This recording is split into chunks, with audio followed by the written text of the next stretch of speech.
Hello friends, आज हम start कर रहे हैं साइकोलॉजी के प्रैक्टिस सेट सीरीज, जिसमें हम प्रीवियस ईयर क्वेश्चंस और एक्सपेक्टेड क्वेश्चंस कवर करेंगे, जो कि बेहद ही ज़रूरी होंगे हमारे अपकमिंग टीचिंग एग्जाम्स के लिए। Now let's start with the question number 1। Educational psychology is a systematic study of educational growth. This definition of education psychology is given by, और इसके ऑप्शन है ए स्किनर, बी सी.वी. Good, C James Stephen और D C.H. Judd. और इसका answer है option number C, James Stephen. Question number 2। Socrates, Plato, Aristotle were idealist. और इसके ऑप्शन है A Roman, B Greek, C Iris and D none of the above. और इसका answer है option number B, Greek. Now move on to the third question number 3। All learning should be in collaborative groups. It is advocated by which of the following ideology? और इसका answer है option number B, social structuralism. Now move on to the fourth question. What is the main feature of psychology determinant. और इसके option है A learning psychology of student and teacher, B inclusion of psychology in learning, option number C teacher centric education, D child centric education. और इसका answer है option number D, child centric education. Question number 5। Educational psychology is mainly concern with understanding the general behaviour of. और इसके option है A adults, B teacher, C students और D workers. और इसका option है option number C, students. Question number 6 is to design teaching learning activities for a classroom to suit the requirements of the students. Teachers should have a knowledge of, और इसके option है behavioral psychology, B industrial psychology, C abnormal psychology और D developmental psychology। और इसका answer है option number D, developmental psychology। Question number 7। In psychological education and training, the study of the nature of personality and its psychological development is called। और इसके option है A social psychology, option number B educational psychology, option number C developmental psychology और D अब normal psychology. और इसका answer है option number C, developmental. इसका option है option number C, developmental psychology.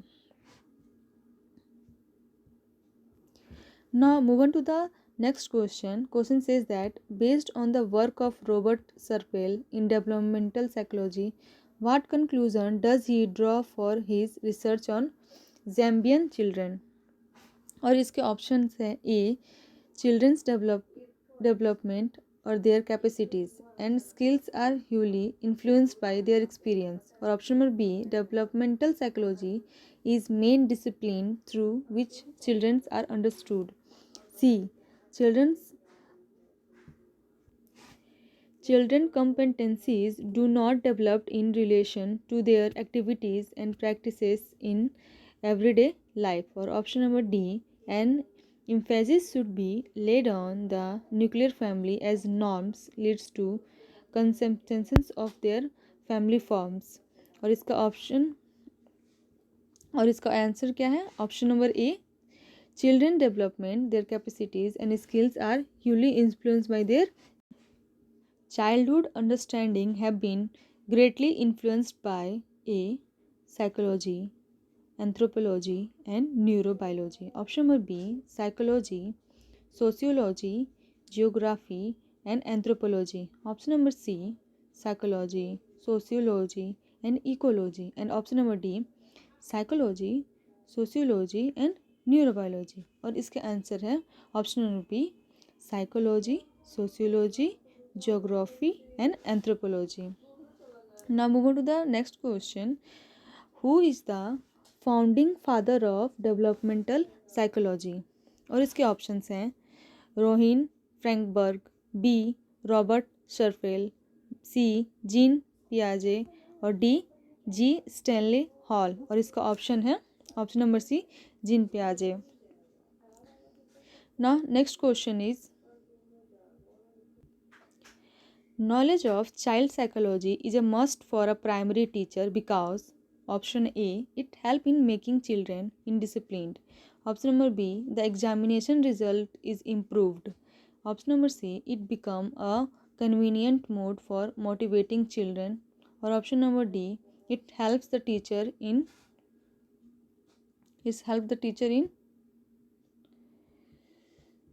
Understanding the behaviour of children. और इसका सही आंसर है option number D, it's help the teacher in understanding the behaviour of students और childrens. Which of the following provides more freedom to learners? Options are A, structuralism, B, functionalism, C, behaviorism और C, constructivism। और इसका सही answer है option number D, constructivism, यानी कि सृजनशीलतावाद। Next question is on the basis of child psychology which statement is appropriate, यानी कि बाल मनोविज्ञान के आधार पर कौन सा कथन सर्वोत्तम है।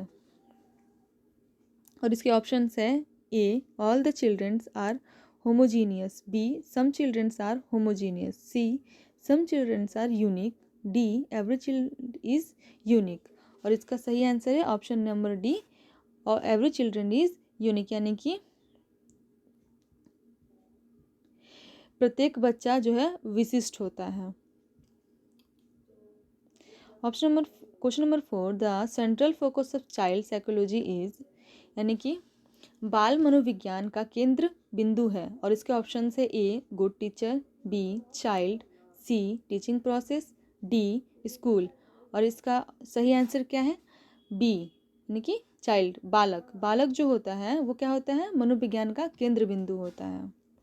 Who has central place in education according to the child psychology. इसके ऑप्शन है A, the child, B, the teacher, C, the guardian और डी, द एडमिनिस्ट्रेटर। यानी कि बाल मनोविज्ञान के अनुसार शिक्षा का क्षेत्र में मुख्य स्थान है। और इसका सही आंसर है option number A, the child, यानी कि बालक जो क्या है वो बाल मनोविज्ञान के अनुसार शिक्षा का क्षेत्र का मुख्य स्थान है।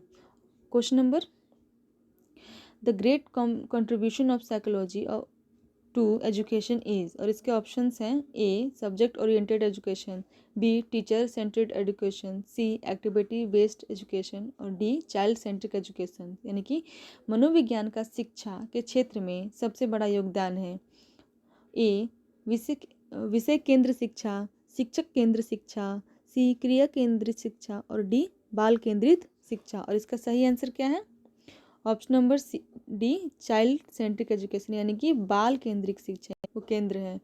Scope of child psychology is, इसके ऑप्शन हैं A, study to the characteristics of infancy stage only, B, study of the characteristics of conception period only, C, study of characteristics of childhood only और option number D, study of characteristics of from conceptions to adolescence. यानी कि बाल मनोविज्ञान का क्षेत्र है केवल शिशु अवस्था की विशेषताओं का अध्ययन, केवल गर्भ अवस्था की विशेषताओं का अध्ययन, केवल बाल अवस्था की विशेषताओं का अध्ययन और डी, गर्भ व्यवस्था के किशोर अवस्था की विशेषताओं का अध्ययन। और इसका आंसर है option number D, study to characteristics from conception to adolescence, यानी कि गर्भ अवस्था से किशोर अवस्था तक की विशेषताओं का अध्ययन। Now move on to the next question. Psychology first lost its soul, then its mind, and its lost its consequences. It still has behavior of kind. Was stated by। और इसके ऑप्शन है इसके ए, टिचनर, बी, उनल्ड, सी, Woodworth और D, McDougall. यानी कि मनोविज्ञान ने सर्वप्रथम अपनी आत्मा का परित्याग किया, फिर अपने मन का, फिर अपनी चेतना का और अभी वो एक प्रकार का व्यवहार को संयोजन है। यह कथन है, इसके ऑप्शन है टिचनर का, वुड का, सी, वुडवर्थ का और डी, मैकडुगल का। और इसका आंसर क्या है, ऑप्शन नंबर सी, वुडवर्थ का। आंसर क्या है इसका, ऑप्शन नंबर सी, वुडवर्थ।